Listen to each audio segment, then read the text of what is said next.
kita tidak sedang memilih mana yang lebih penting, apakah kita kerja di rumah atau di luar rumah, apakah di publik atau domestik.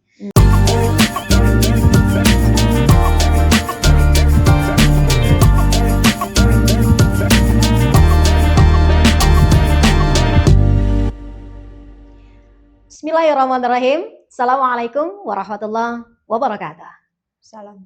Sahabat Fatayat dimanapun berada, selamat datang di podcast Bincang Fatayat. Bersama saya, Iska Fatmawati, dalam ruang dialog yang hangat, reflektif, dan penuh inspirasi. Tempat kita bertemu, berbagi, dan bertumbuh bersama dalam nilai, gagasan, dan peran perempuan di tengah perubahan zaman. Di era digital yang terus bergerak cepat, perempuan tidak hanya lagi menjadi pelengkap, tetapi telah hadir sebagai penggerak, pemimpin, dan agen perubahan. Dan Fatayat NU hadir sebagai madrasah kader perempuan yang tidak hanya membina, tetapi juga melahirkan pemimpin-pemimpin masa depan yang berilmu, berakhlak, dan berdaya. Dalam momentum Harlah Fatayat NU ke-76 dan Hari Kartini, podcast ini mengajak kita merefleksikan sejauh mana ruang kepemimpinan perempuan telah terbuka dan tantangan apa yang masih perlu kita perjuangkan bersama. Hari ini kita akan mengupas tema yang sangat penting, yaitu kepemimpinan perempuan. Fatayat NU sebagai madrasah kader perempuan. Sahabat Fatayat dimanapun berada, telah hadir bersama kita semua sosok inspiratif Ketua Fatayat NU Kabupaten Garut, Teh Hajah Dr. Hajah Ernawati Siti Sajaah MPDI yang akan menemani bincang kita selama kurang lebih 1 jam ke depan. Bagaimana kabarnya hari ini, Teh? Alhamdulillah. Alhamdulillah. Semoga Teh Haji selalu sehat selalu dan mudah-mudahan di tengah aktivitas yang padat Allah selalu memberikan keberkahan untuk Teteh. Amin. Baik, Teh. Mohon izin untuk membuka kegiatan podcast kita kali ini. Nah, untuk pertanyaan mendasar atau pertama, kita mulai dari hal-hal yang mendasar terlebih dahulu ya, Teh.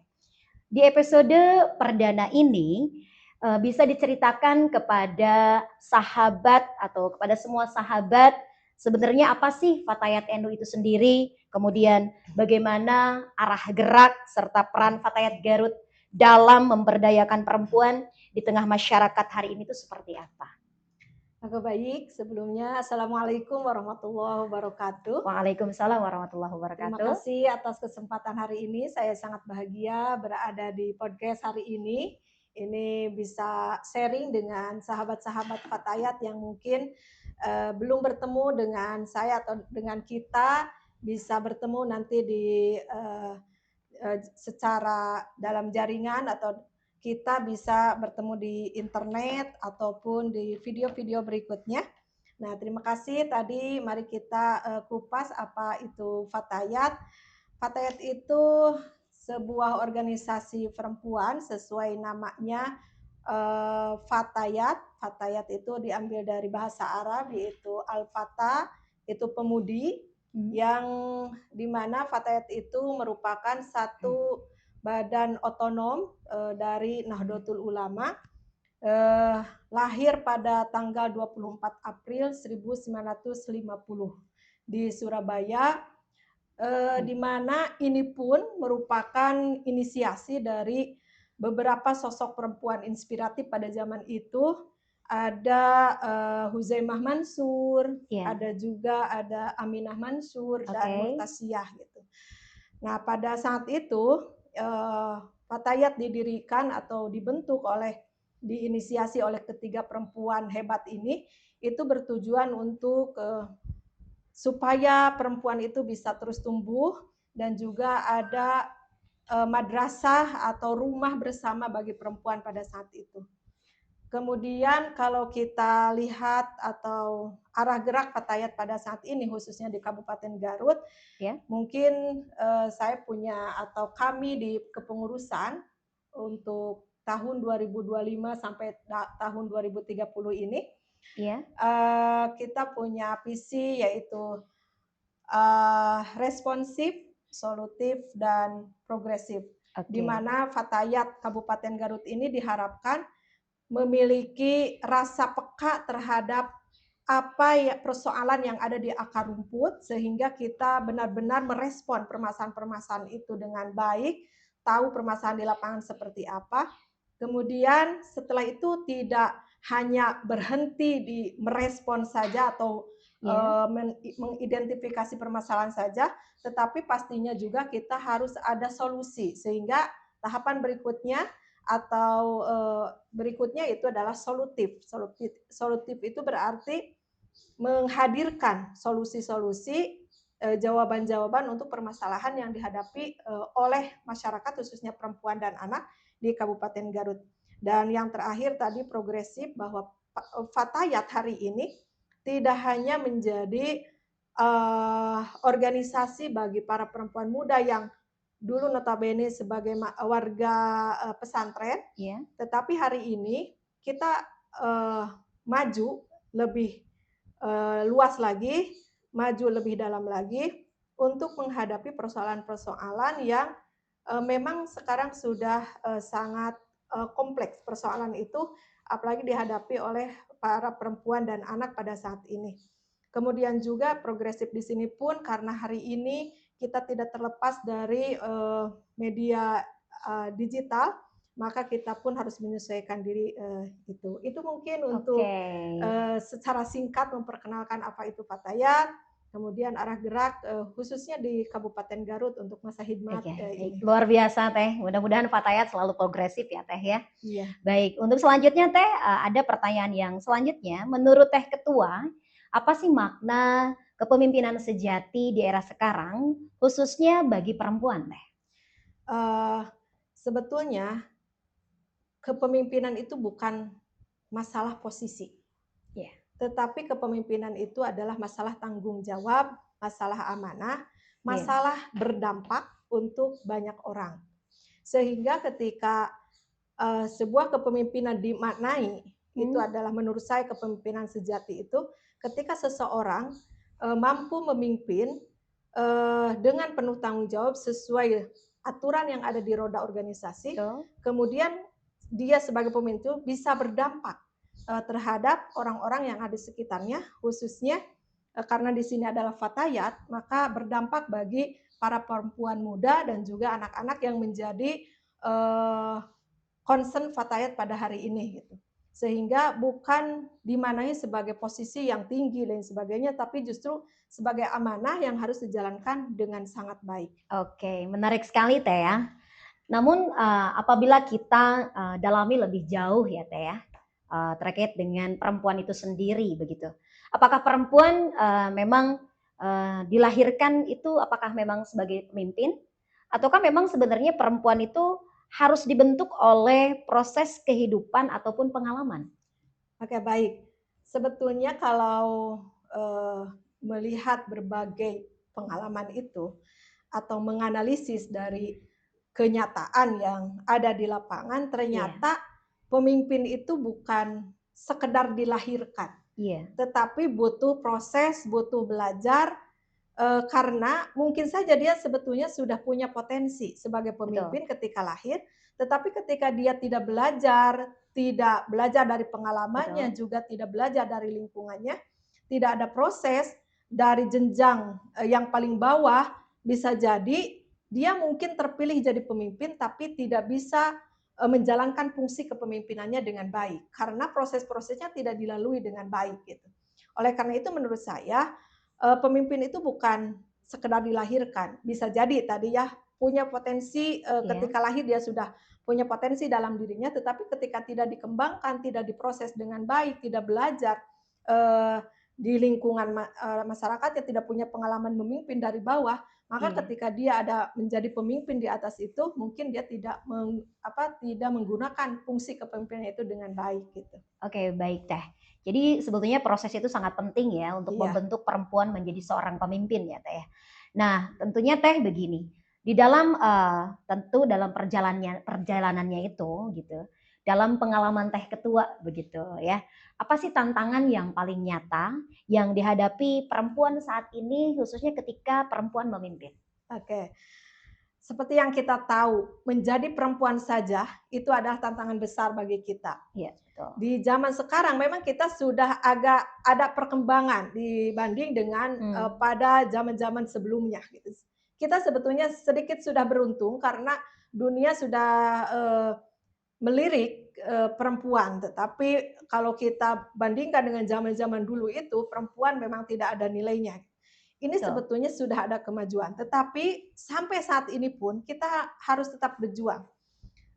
Di mana tadi itu disebutkan sebagai perempuan saja kita masih harus berjuang sebagai perempuan, apalagi perempuan yang menjadi pemimpin. Iya, betul. Ini kerja kerasnya harus 2 kali lipat dibanding laki-laki.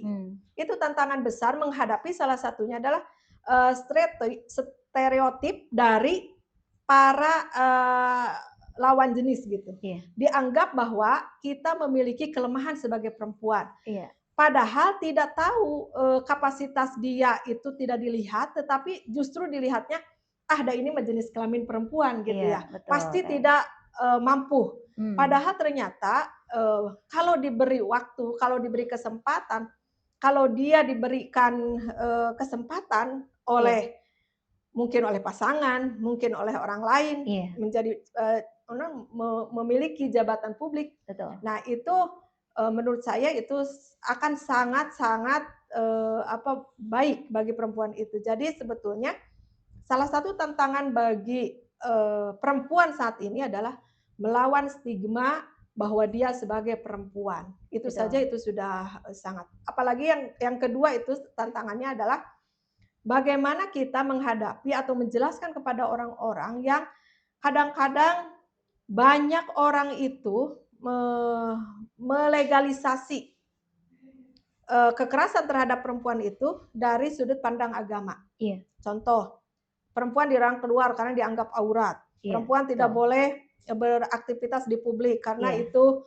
apalagi kalau sudah punya pasangan, dilarang oleh pasangannya. Betul. Itu pun karena diawali dari tafsir-tafsir keagamaan yang belum sepenuhnya dipahami oleh masyarakat gitu. Sehingga ada stigma buruk ketika perempuan keluar rumah.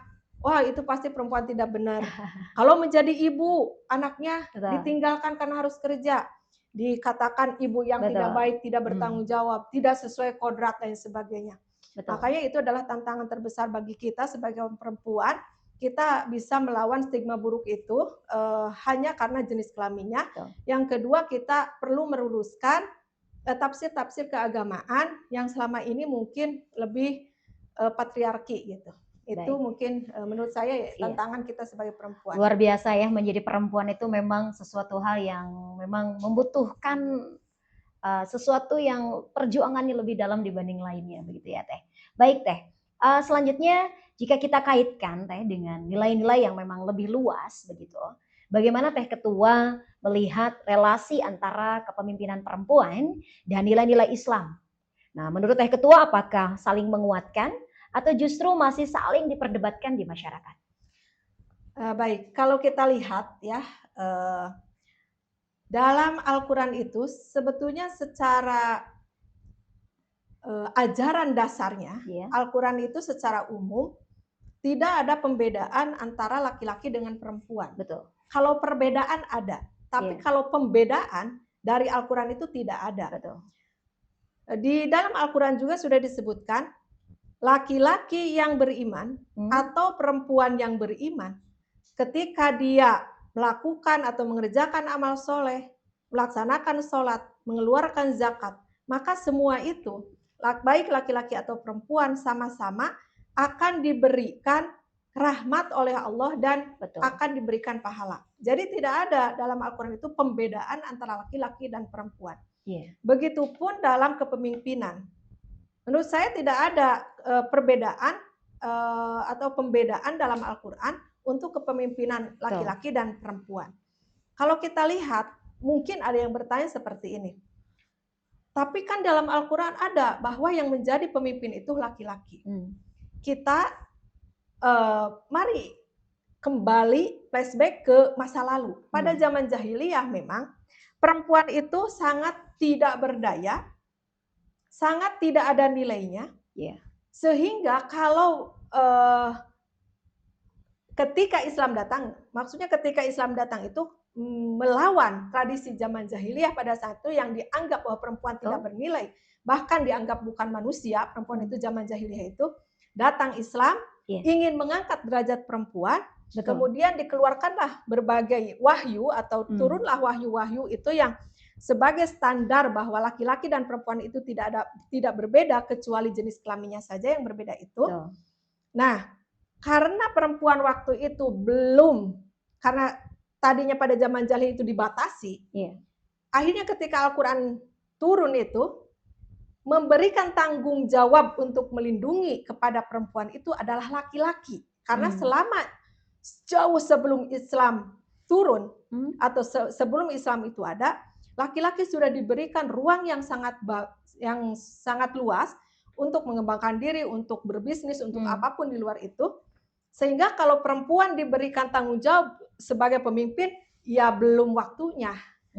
Belum ada keterampilan. Karena selama itu pun ditutup aksesnya oleh para laki-laki pada zaman jahiliyah itu, bahkan dianggap bukan manusia.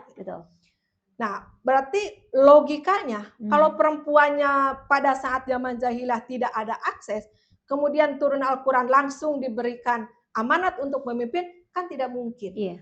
Oleh karena itu kepemimpinan itu diberikan kepada laki-laki, tapi bukan untuk pemimpin yang menindas. Justru karena perempuan pada saat itu belum punya ilmu apapun tentang kehidupan, akhirnya kepemimpinan itu diberikan amanatnya kepada laki-laki gitu, khususnya kepada suami di rumah. Nah, oleh sebab itu menurut saya kepemimpinan laki-laki ini bukan sebagai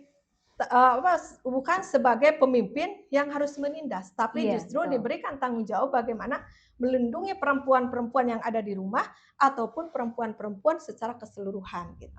Ya, jadi sekali lagi kesimpulannya, Islam itu sangat tidak bertentangan dengan kepemimpinan perempuan itu. Jadi intinya sekali lagi bahwa tidak ada perbedaan atau pembedaan antara laki-laki dan perempuan di dalam memimpin. Perbedaan itu hanya jenis kelaminnya aja. Betul, gitu. Jenis kelaminnya saja, tapi pembedaan tidak ada. Jadi sesungguhnya kita itu boleh ya menjadi pemimpin. Iya, baik. Tentunya selanjutnya Teh, dalam realitas kehidupan begitu ya. Seringkali memang kita sebagai perempuan nih dihadapkan pada dilema ya Teh ya. Salah satunya adalah antara peran kita di domestik dan juga peran kita di publik seperti itu. Nah, kira-kira bagaimana sih Teh Ketua, cara Teh Ketua menyeimbangkan begitu ya, tanpa memang kehilangan jati diri kita sebagai seorang perempuan dan juga sebagai seorang pemimpin Teh? Begini ya, kita tidak sedang memilih mana yang lebih penting, apakah kita kerja di rumah atau di luar rumah, apakah di publik atau domestik.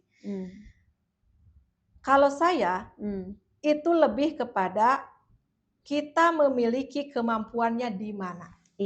Potensi kita itu di mana dan itu dikembangkan. Kalau memang ternyata potensi yang kita miliki dan kita ketertarikannya di sana dan kita punya keterampilan, punya kemampuan di domestik, ayo perempuan juga di domestik, di rumah. Mengembangkan segala potensi diri di rumah itu juga bukan sesuatu kehinaan dan bukan satu ruangan yang dibatasi. Bisa beraktivitas banyak di rumah pun, dan itu apalagi zaman sekarang apalagi zaman sekarang Teh Iska, itu banyak hal yang bisa kita lakukan dari dalam rumah sendiri gitu. Bisa produktif gitu gitu. Bisa produktif. Tetapi juga kalaupun ada perempuan yang memilih bekerja di luar rumah, itu pun tidak harus dipersalahkan. Karena bekerja itu atau pekerjaan itu tidak ada jenis kelaminnya. Ini pekerjaan perempuan, ini pekerjaan laki-laki, tidak ada. Siapapun yang mampu di sana, kalau kita memang punya potensi untuk di luar, mampunya di luar, senang, bahagia kalau kita kerja di luar, ayo kembangkan potensi itu untuk menjadi pekerja di publik dan melayani masyarakat luas. Itu sama-sama memiliki nilai ketika kita niatnya adalah ikhlas untuk berkhidmat kepada siapapun, baik di dalam rumah ataupun di luar rumah. Jadi kalau menurut saya kita bukan sedang memilih mana yang lebih penting, apakah di rumah atau di luar rumah, tetapi bagaimana kita bisa mengembangkan potensi diri kita masing-masing baik sebagai laki-laki ataupun sebagai perempuan. Iya, betul. Tetapi karena kita berkaca pada zaman dulu itu, Iya, kenapa laki-laki banyak di luar rumah? Itu karena memang dikondisikan seperti itu. iya. Padahal banyak juga laki-laki yang sebetulnya dia berpotensi untuk bekerja di dalam rumah, Hmm, mengatur rumahnya, kemudian mengkondisikan segala apa yang ada di rumah itu, dia lebih profesional dibanding istrinya contohnya. hmm, Tetapi karena stigma laki-laki itu harus bekerja di luar rumah, akhirnya iya. si potensi itu tidak bisa berkembang. Hmm, Akhirnya dengan keterpaksaan si laki-laki itu memilih di luar, padahal hmm. potensinya justru ada. Nah ini justru yang penting hari ini adalah bagaimana kita memahamkan kepada masyarakat bahwa pekerjaan itu sebetulnya tidak ada jenis kelamin. Baik perempuan atau laki-laki boleh mengerjakan apa saja, yang penting tidak melanggar aturan agama dan Betul. melanggar aturan negara. Mungkin begitu ya. Oke, luar biasa sekali Teh jawabannya, dan saya sebagai seorang perempuan mulai tercerahkan kembali nih Teh ya. Bahwa peran domestik dan juga peran publik itu bukan pilihan. Iya. Tapi bagaimana cara kita bisa bahagia dan Mm-mm. bermanfaat untuk Iya. sekitar seperti itu Yang ya, Teh. penting di rumah itu tidak boleh, atau di rumah atau kita sebagai perempuan tidak boleh ada yang merasa Iya, kita ditindas atau dipaksa. Kamu harus di sini, kamu harus di sana. betul. Kalau orang kadang ada juga seperti saat ini karena sedang trennya banyak orang yang kerja di luar, ketika perempuan ada di rumah, saya merasa tidak bermanfaat karena kerjanya di rumah. Nah, padahal dia potensinya di rumah dan Iya. maunya di rumah, tapi karena ke bawah tren, akhirnya dia memilih keluarnya ini. Tidak boleh seperti itu. Akhirnya kita, Iya. akhirnya saling menindas. Nah, ini yang tidak boleh. Baik suami menindas istri karena potensinya sebetulnya istrinya di luar, kemudian suami melarang lain sebagainya, ataupun sebaliknya istrinya yang menindas suami gitu ya. Ini mungkin solusinya adalah kita bisa nanti saling bermusyawarah antara laki-laki dan perempuan, khususnya kalau di rumah mungkin antara suami dan Iya, istri. kefahaman mungkin Teh ya, Iya, lebih tepat. Saling memahami. Iya, Iya, betul. betul. Baik Teh, untuk selanjutnya kemudian Teh, menurut Teh Ketua nih ya, apa sih indikator bahwa seorang perempuan itu sudah bisa disebut sebagai pemimpin Teh? Memang yang pemimpin yang berhasil seperti itu bukan sekedar memegang jabatan. Oke, baik. Memang pemimpin yang berhasil itu tadi adalah bukan yang dia sudah memiliki jabatan, wah ini sudah jadi top leadernya, contoh yang paling atas gitu, bukan itu sih sebetulnya. Tapi menurut saya pemimpin yang berhasil itu yang pertama tadi berdampak. Iya. Jadi menghadirkan manfaat untuk banyak orang, Betul. minimal di sekelilingnya, ya maksimalnya di semua orang itu merasa mendapatkan manfaat atas kehadiran pemimpin itu. Iya. Jadi ada dampaknya. Yang kedua, pemimpin itu bisa melahirkan pemimpin baru. Karena kadang-kadang ada egoisme sebagai pemimpin. Dia ingin terus memimpin berpuluh-puluh tahun sampai tidak mengkader atau tidak mendidik kader berikutnya, generasi berikutnya. Bahkan ada juga kadang-kadang ada pemimpin yang biarkan saja anggotanya mah bodoh, supaya nanti tidak ada yang menggugat dia sebagai pemimpin gitu. Nah ini justru ini adalah berbahaya gitu. Nah sebagai pemimpin yang menurut saya pemimpin yang berhasil itu tadi yang pertama berdampak, yang kedua mampu menghadirkan atau melahirkan generasi baru untuk menjadi pemimpin. Kemudian yang ketiga dia harus mampu di samping memimpin dirinya sendiri gitu. Karena pemimpin itu ya sebelum bisa memimpin orang lain, dia juga harus mampu memimpin dirinya sendiri. Minimal bisa mengelola emosinya sendiri. Kemudian juga bisa mengarahkan terhadap kader-kadernya sesuai dengan potensinya. Gitu. Itu yang menurut saya paling sulit itu. Ini potensinya di mana? Tempatkan di tempat yang memang dia senang, suka untuk bekerja di sana.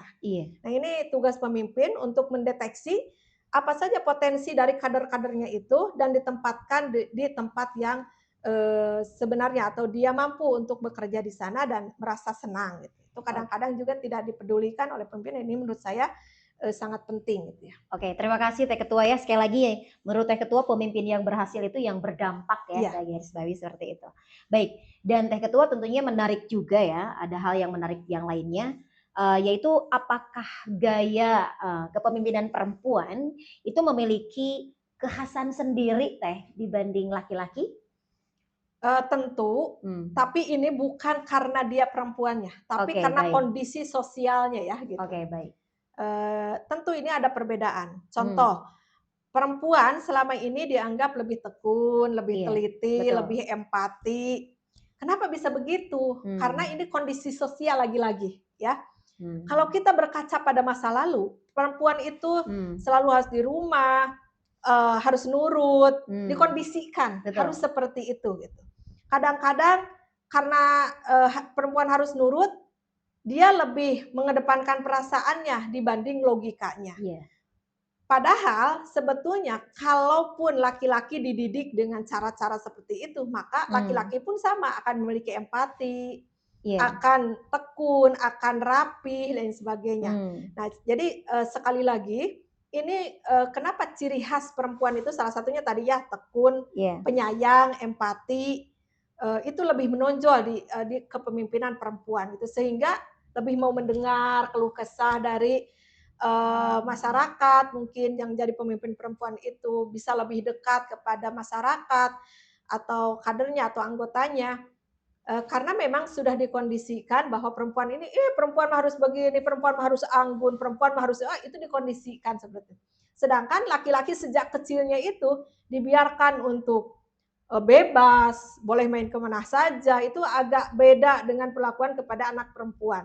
Sehingga membentuklah jiwa laki-laki itu yang keras, jiwa laki-laki itu yang tidak peduli, kadang-kadang cuek dan sebagainya. Jadi menurut saya ini ciri khas tadi kepemimpinan perempuan ini bukan karena dia sebagai jenis kelamin perempuan, tetapi karena sudah dikondisikan perempuan itu harus seperti itu.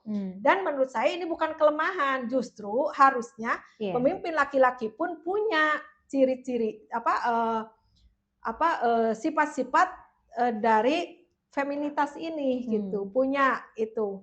Dan perempuan yang menjadi pemimpin juga harus melahirkan atau punya juga nilai-nilai maskulinitas yang tegas, yang berani mengambil keputusan, yang logik, yang itu biasanya disematkan kepada laki-laki. Sekali lagi, itu bukan jenis kelamin laki-lakinya yang membentuk dia begitu, tetapi proses di kehidupan sosialnya yang membuat dia laki-laki harus seperti ini dan perempuan seperti ini, akhirnya melahirkan dua jenis kepemimpinan yang sedikit berbeda antara kepemimpinan laki-laki dan perempuan.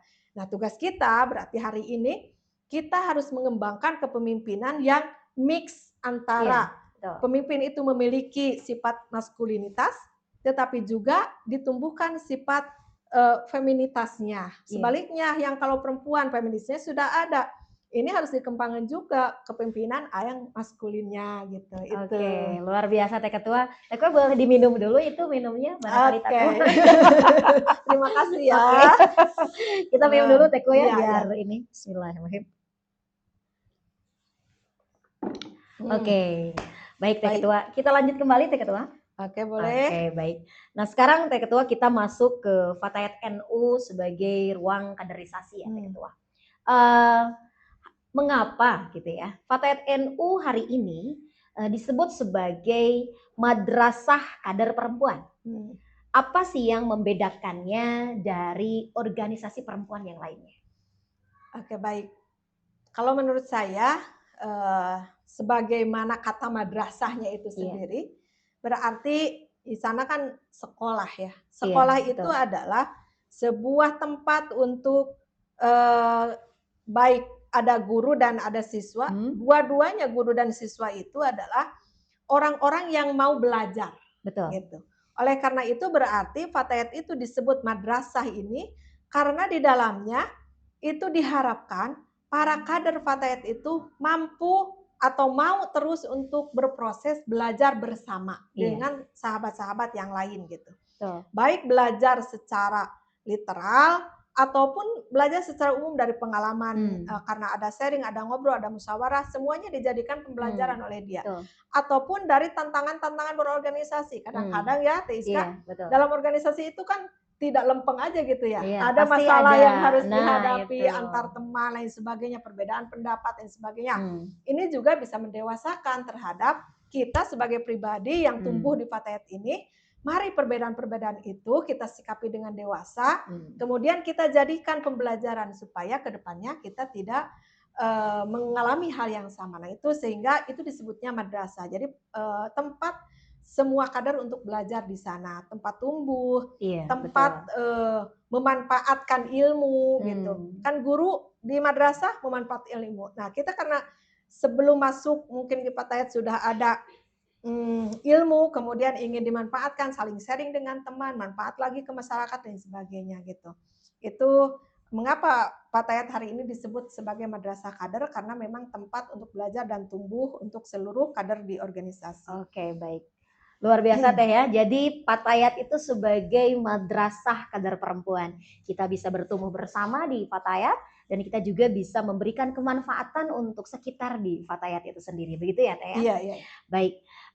Tentunya Teh di dalam prosesnya begitu.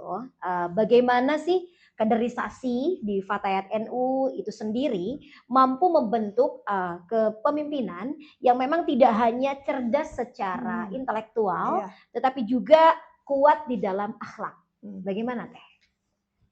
Ya, karena tadi itu kita ini tadi itu madrasah ya, Fatayat itu sebagai madrasah kader. Artinya di madrasah itu ada aturan. Betul. Di sekolah itu ada aturan yang harus kita taati. Itu mungkin ada PDPRT kan, ada PPOA gitu. Ini untuk seluruh kader harus tahu tentang itu, tentang Fatayat itu aturan-aturannya ada di sana semuanya. Itu yang pertama. Kemudian yang kedua, kita harus tahu juga bahwa sejarah berdirinya Fatayat itu sebagai bagian dari Nahdlatul Ulama, yang di sana Nahdlatul Ulama itu para ulama dan kiai yang berasal dari pesantren, yang lebih memilih atau mengunggulkan terhadap adab kesopanan, sehingga di samping secara diri berkembang, ilmu pengetahuan berkembang, tapi akhlak mulianya juga harus dikedepankan sebagai Fatayat itu. Jadi teladan bagi orang lain, jadi contoh dalam berperilaku, dalam berbicara, dalam bersikap, semuanya menjadi contoh bagi kader-kader yang lain. Gitu. Jadi kita saling memberikan reminder lah bagi kita sendiri, mengingatkan bagi diri kita ataupun bagi teman-teman yang lain gitu, karena kita sebagai kader Fatayat yang tidak hanya memiliki skill dalam organisasi, tetapi juga kita memiliki nilai-nilai sopan santun, adab, kemudian kita juga biasanya yang lebih menonjol itu ketika kita tawadu gitu ya. Itu salah satu yang nilai-nilai yang diajarkan oleh para kiai. Kita harus mampu bertawadu. Tetapi kadang-kadang ada juga yang salah menafsirkan tentang tawadu itu, bahwa tawadu itu menyembunyikan keterampilan atau skill kita. Itu yang menurut saya itu salah gitu. Harusnya tawadu itu kita tetap mengungkapkan bahwa saya bisa ini, tetapi bukan berarti kita yang terbaik. Itu masih ada mungkin orang-orang yang kita masih ingin memiliki ilmu-ilmu yang lebih lagi. Tetapi kalau kita punya kemampuan, justru kita harus ungkapkan gitu ya, bahwa saya suka ini, insya Allah mampu ini, tapi saya masih perlu belajar dan sebagainya gitu. Nah ini menurut saya yang hari ini di NU itu harus berani mengungkapkan siapa jati diri kita sebenarnya, kemampuan kita apa, skill kita apa. Jangan sampai ya seperti cerita-cerita zaman dulu, ada yang mau imam mangga tipayun gitu, abi mah teu tiasa gitu ya, kadang-kadang begitu. Padahal dia lebih mampu dibanding orang yang ada tawadhu istilahnya ya, iya, padahal tidak tepat gitu ya. Tidak tepat. Nah ini mungkin oleh anak-anak muda saat ini yang ada di Fatayat itu, kita harus jadi prinsip, memang kita itu harus tawadu, tapi catatannya kemampuan kita juga harus diketahui oleh orang lain supaya orang lain itu lebih tahu mana yang cocok di sini, mana yang harus di sini, mana gitu. Jadi sehingga orang juga menjadi tidak salah memilih orang ketika, tetapi kita sebagai orangnya juga tidak harus merasa menjadi yang terbaik gitu. Kita Iya. masih harus terus belajar dan sebagainya. Mungkin itu. Oh baik, mudah-mudahan Fatayat bisa membentuk generasi Fatayat yang memang cerdas secara intelektual dan juga kuat dalam akhlaknya ya Teh ya. Ya. Baik, untuk selanjutnya Teh, di tengah tantangan zaman hari ini, menurut Teh Ketua nih, sejauh mana Fatayat mampu menjawab tantangan digitalisasi dan memang krisis moral yang terjadi pada generasi muda hari ini Teh? Nah ini. Oke, menurut saya Fatayat ini lebih cocok sebetulnya untuk dijadikan salah satu referensi bagi organisasi lah gitu. Oke, Jadi baik, kalau kita mau memilih organisasi, iya. saya kira Fatayat cocok lah gitu untuk anak-anak muda saat ini. Kenapa? Untuk menjawab tantangan Ya digitalisasi hari gitu. ini ya. Jadi tantangan zaman hari ini menurut saya itu sangat bisa dijawab oleh Fatayat. Jadi kalau ada anak-anak muda yang hari ini bingung masuk mana ya organisasi, gitu, Fatayat mungkin bisa jadi pilihan gitu. Karena kenapa begitu? Karena menurut saya khususnya di Garut itu tadi kita punya visi yang tadi itu responsif, kemudian solutif dan progresif, itu menjadi salah satu prinsip yang seluruh pengurus akan lakukan, itu bagaimana kita merespon seluruh permasalahan yang ada di lingkungan sekitar. Contoh, tadi atau hari ini perempuan ini menghadapi tantangan khususnya kemandirian ekonomi. Betul. Nah, ini direspon nih oleh Fatayat ini. Apa yang ini masalahnya? Oh, masalah hari ini diidentifikasi. Perempuan ini berarti belum mandiri secara ekonomi. Perempuan masih butuh ruang untuk mengekspresikan diri khususnya di secara publik, contoh menjadi pejabat dan sebagainya. Kemudian diidentifikasi juga hari ini para anak muda ini, contoh banyak yang terjerat judol, contoh, atau ada yang ini sama permainan atau main game. Itu. Nah itu semuanya diidentifikasi dulu nih permasalahannya apa. Karena dari medsos, dampak dari medsos dan sebagainya, ada juga para anak muda ini terlibat terhadap obat-obatan terlarang. Ada juga yang kekerasan seksual. Baik laki-laki dan perempuan juga banyak yang jadi korban hari ini terhadap kekerasan seksual itu. Nah akhirnya karena kita sudah punya identifikasi masalahnya apa, kemudian kita pikirkan solusinya. Nah Fatayat Garut ini salah satunya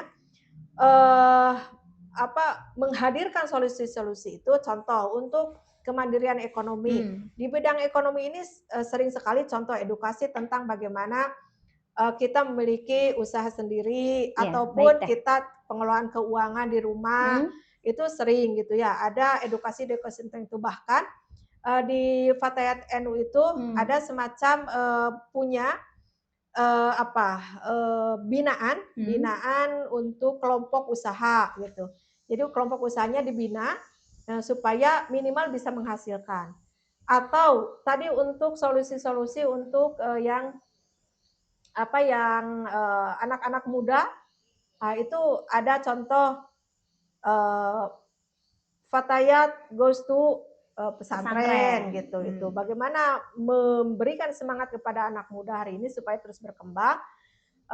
Kemudian juga memberikan pencerahan tentang bagaimana kekerasan seksual hari ini itu sangat marak, sehingga mereka lebih aware terhadap apa saja yang harus mereka lakukan di lingkungannya masing-masing. Oke, gitu. baik, luar biasa Teh Ketua. Untuk selanjutnya Teh Ketua, kalau kita berbicara lebih jauh lagi begitu ya, apa sih peran dari Fatayat NU dalam membangun perempuan yang tidak hanya kuat secara personal, tetapi juga mampu berkontribusi terhadap peradaban kita hari ini, Teh Ketua? Tentunya kalau pendidikan itu ya harus dimulai dari lingkungan terkecil seperti keluarga gitu ya. Jadi dibangun peradaban yang beradab itu atau komunitas atau masyarakat yang beradab itu ya harus dimulai dari lingkungan terkecil seperti di keluarga itu sendiri. Kemudian kita juga harus aware terhadap lingkungan pendidikan, juga komunitas. Nah ini perempuan itu harus memiliki peran yang di titik-titik itu. Peran di keluarga harus ada, peran di pendidikan juga harus ada.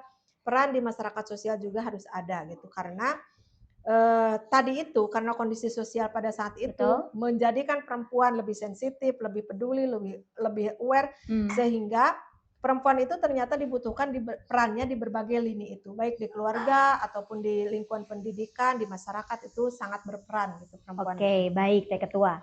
Dan tentu dari yang disampaikan oleh Teh Ketua barusan begitu ya, memang perempuan harus berkontribusi di semua bidang mungkin ya, baik itu di rumah ataupun di publik dan lain halnya.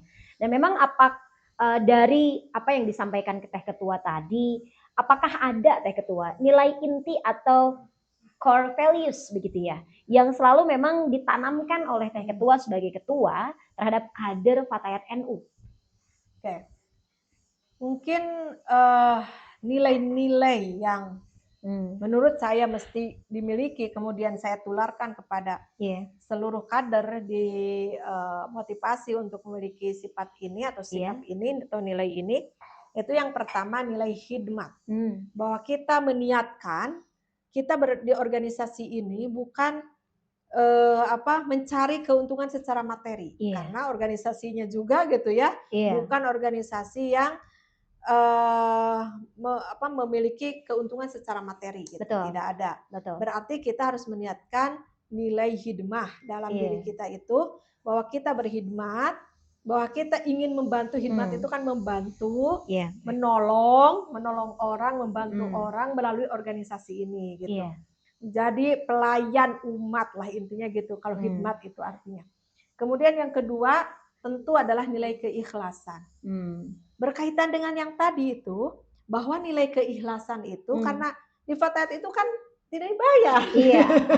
Boro-boro dibayar. Kadang-kadang kita harus yang mengeluarkan sendiri. Nah gitu. Betul. Makanya nilai keikhlasan itu harus tertanam sejak dini ketika kita mau masuk ke Fatayat ini.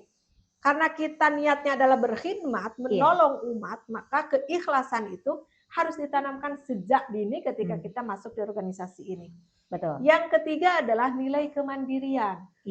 Ketika kita masuk di organisasi, artinya kita sudah harus menanamkan dalam diri kita bahwa kita ingin sama-sama menjadi perempuan yang lebih mandiri. Gitu. Baik mandiri secara fisik, finansial, kemudian maksudnya fisik itu tidak ada yang mengatur-ngatur kita harus begini, dandanan kita harus begitu, fisiknya harus begini. Mengatur badan kita gitu, itu mandiri. Kita harus punya, saya mah enaknya begini nih gitu. Itu adalah kemerdekaan atau kemandirian diri kita. Baik secara fisik, tidak ada yang mengatur bahwa perempuan yang cantik itu yang harus merah bibirnya, yang harus mancung hidungnya, yang harus itu. Kadang-kadang kita masih banyak yang tergiring bahwa standar perempuan cantik ini begini gitu. Betul. Nah itu. Secara fisik kita harus merawat diri kita supaya sehat. Itu saja standarnya gitu. Sedangkan yang lain-lain ya itu kita yang ngatur terhadap diri kita ini. Itu kemandirian secara fisik. Kemudian yang kedua mandiri secara finansial. Sebagai perempuan kadang-kadang kita ditentukan oleh orang lain itu karena kita tidak punya secara finansial, tidak punya pekerjaan yang menghasilkan dan sebagainya. Ketika ada masalah dalam keluarga saja, ketika kita tidak mandiri secara finansial, ada masalah, kita mau, keinginan kita sebetulnya mau cerai. Karena sudah tidak tahan, disiksa apalah di ini gitu. Tapi karena finansial kita kembali lagi kita tidak punya pekerjaan, tidak punya penghasilan, bagaimana hidup kita ke depan, bagaimana anak-anak kita, akhirnya memilih bertahan karena hal-hal yang tadi itu. Karena kita belum mandiri secara finansial. Padahal kan kalau orang yang atau perempuan yang mandiri secara finansial, sebetulnya dia punya nilai jual, maksudnya bukan perempuan dijual ya, tapi punya kita nggak apa-apalah cerai juga kan. Kita tidak tergantung kepada orang lain, itu mandiri secara finansial. Banyak juga perempuan yang sampai hari ini dia masih bertahan dalam hidupnya itu atau dalam keluarganya itu dengan suami toksiknya, dengan penderitaan dalam rumah tangga, gara-garanya salah satunya adalah tidak mandiri secara finansial. Itu kemandirian. Yang keempat dalam organisasi itu tentunya soliditas. Soliditas. Iya, Ya, soliditasnya harus mau kerjasama, harus solid, harus kompak. Tapi kompak itu bukan jalan terus-menerus bareng-bareng. Iya. Tapi bekerja sesuai dengan tugasnya gitu. Iya. Dia mengerjakan tugasnya bersama-sama sesuai tugasnya, bukan beringkak ya, beringkak sini beringkak sana gitu ya. Tapi juga dia mengerjakan di sini karena sesuai tugasnya, yang ini ke sana karena tugasnya dan sebagainya. Itu soliditas. Yang selanjutnya adalah solidaritas gitu ya. Jadi solidaritas itu artinya dia harus memiliki kemampuan, perempuan itu harus memiliki kemampuan untuk memiliki solidaritas yang tinggi terhadap perempuan-perempuan lain khususnya. Memiliki empati kepada perempuan lain sebagainya, menganggap bahwa itu adalah saudara kita, harus ditolong kalau menginginkan bantuan dan sebagainya. Itu nilai-nilai yang mungkin harus dimiliki oleh kader Fatayat gitu. Oke, baik Teh. Terima kasih. Tadi ada 4 ya yang kita garis bawahi. Ya. Nilai yang Teh Ketua tanamkan di Fatayat itu sendiri. Yang pertama adalah kita berkhidmah untuk organisasi. Yang kedua, kita ikhlas dalam berorganisasi. Yang ketiga apa tadi Teh Ketua? Mandiri dalam berorganisasi. Dan yang terakhir adalah soliditas dalam berorganisasi. Soliditas. Baik Teh Ketua, untuk selanjutnya nih Teh Ketua, kita sekarang sudah masuk ke dalam pertanyaan yang lebih reflektif Teh Ketua. Apakah saat ini menurut Teh Ketua, ruang kepemimpinan perempuan di masyarakat apakah sudah benar-benar setara atau masih bersifat simbolik? Jawabannya hanya satu kalimat. Sedang berproses. Baik, terima kasih. Sedang berproses. Sedang berproses. Oke, menarik Teh ya. Kemudian dalam konteks sosial Teh ya, bagaimana Fatayat NU itu menghadapi stigma atau resistensi terhadap perempuan yang memang aktif di ruang publik? Kita jawab dengan kualitas. Kita jawab dengan kualitas. Luar biasa, baik. Dan selanjutnya Teh, kalau memang boleh jujur dan lebih kritis lagi gitu ya Teh ya. Menurut Teh Ketua, apa sih kesalahan terbesar dalam membangun kepemimpinan perempuan saat ini? Kesalahan terbesar dalam membangun kepemimpinan perempuan saat ini? Kebanyakan karena aturan. Aturan harus 30%, maka terpaksa memasukkan perempuan karena aturannya 30% gitu. Gitu. Jadi mereka memilih kepemimpinan perempuan itu karena keterpaksaan, bukan dengan kualitasnya. Masih banyak yang seperti itu. Baik Teh Ketua, di dalam bagian terakhir kita kali ini, apakah kaderisasi hari ini sudah mampu melahirkan pemimpin perempuan yang visioner atau juga yang masih sebatas administratif saja Teh? Kalau prosesnya masih perlu proses panjang sebetulnya. Kalau prosesnya agak panjang, saya lihat di 10 tahun terakhir sudah banyak kader-kader khususnya dari Fatayat ini yang memiliki memiliki kepemimpinan yang kuat gitu. Mereka banyak yang kader Fatayat, ada yang menjadi pejabat publik, contoh terpilih jadi DPRD, DPR, RI dan sebagainya. Itu kader-kader Fatayat. Jadi mungkin prosesnya yang agak panjang saja gitu, tetapi Fatayat juga melahirkan kader-kader yang berkualitas seperti itu. Oke, luar biasa Teh Ketua. Tadi saya menyimak jawaban Teh Ketua yang luar biasa. Nah sekarang kita Teh berbicara tentang personal journey Teh Ketua sebagai Ketua Fatayat ya Teh ya. Mungkin kita semua nih sahabat-sahabat dimanapun berada, tentunya ingin belajar langsung nih dari pengalaman Teh Ketua selama ini begitu ya Teh ya. Teh yang pertama, boleh diceritakan dong bagaimana sih perjalanan Teh Ketua hingga sampai di posisi ini gitu Teh? Sangat panjang ya. Bisa dijawab dengan lebih singkat lebih singkat gitu. Betul. Saya berkenalan dengan NU tahun 2000 gitu. Iya, betul. Saat itu ada konferensi PPNU di Al-Huda waktu itu, pesantren Al-Huda Tarogong Garut. Ada di sana, kemudian saya diajak oleh pengurus pesantren sebagai perwakilan dari pesantren untuk masuk di konferensi itu. Akhirnya saya masuk dan saya alhamdulillah terpilih jadi sekretaris PC IPPNU waktu itu tahun 2000. Setelah itu sampai tahun 2004 saya masih aktif di IPPNU. Kemudian dari sana, dari 4 tahun itu sangat banyak hal yang saya pelajari, karena saya bertemu dengan banyak orang di organisasi itu, baik lintas organisasi seperti saya kenal banyak dengan para kader PMII, kemudian juga ke wilayah, ke PC, ke PP gitu, IPPNU maupun IPNU. Itu sangat banyak hal yang bisa saya pelajari, baik dari NU dan sebagainya. Kemudian tahun 2004 itu off dulu sampai tahun 2007 itu saya tidak berkegiatan di organisasi. Tahun 2008 saya terpilih menjadi sekretaris Fatayat PAC Cisurupan waktu itu.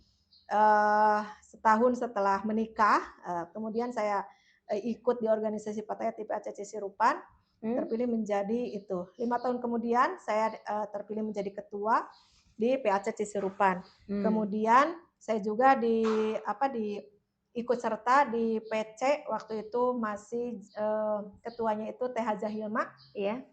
Itu selama 2 periode, berarti 10 tahun tuh di Fatayat. Masuk di kepengurusan Teh Hajah Aisyah Didah itu 5 tahun, berarti saya 15 tahun tuh di Fatayat. Luar biasa ya. Nah, waktu konferensi yang kemarin tahun 2025 saya terpilih menjadi ketua gitu. Alhamdulillah, gitu ternyata ya. prosesnya panjang ya Teh ya. Sampai di titik hari ini itu sampai kalau saya hitung 26 tahun ya Teh ya. Baik Teh, singkat saja Teh untuk selanjutnya dalam perjalanan tersebut tentunya Teh ketua mengalami banyak hal begitu ya. Apa sih titik balik atau turning point yang paling berpengaruh dalam kepemimpinan Teh ketua? Satu kalimat saja. Kepemimpinan itu bukan posisi ya, bukan sebuah kehormatan, tapi tanggung jawab. Itu. Baik. Jadi turning point-nya adalah tanggung jawab. Tanggung jawab. Oke, baik Teh ketua.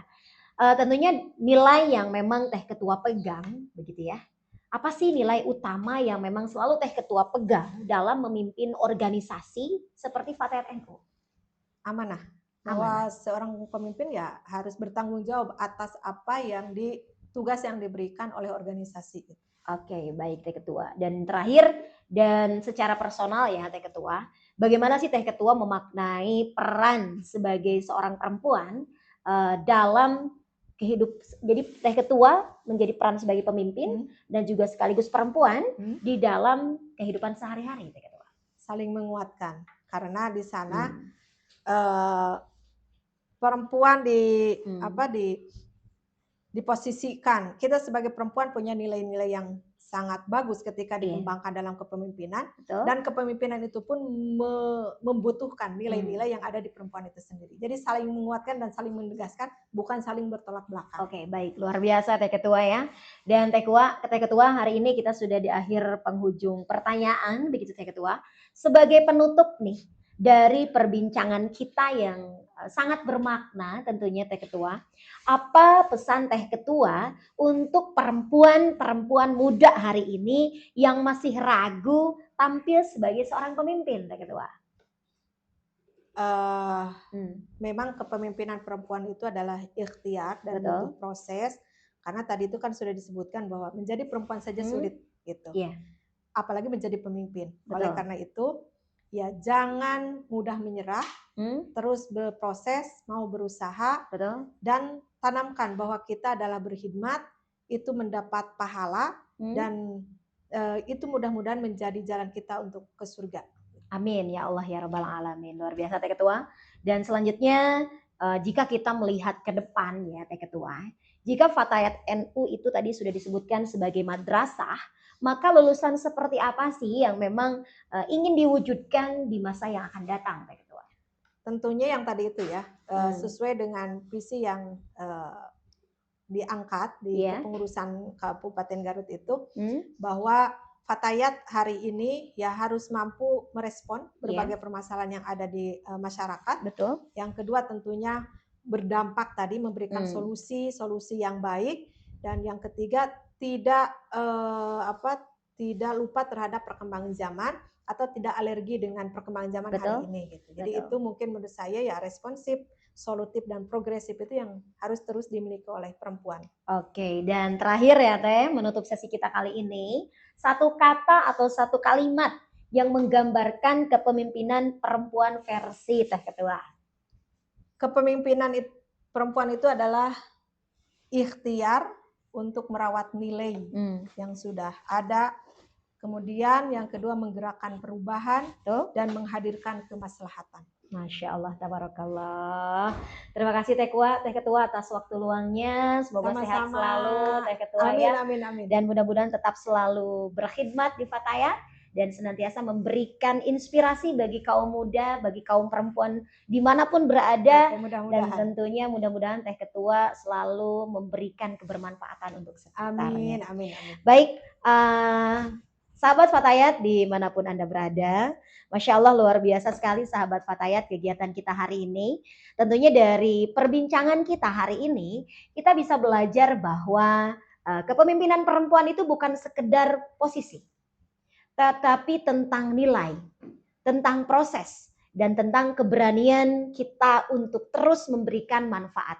Khairun nas anfa'um linnas.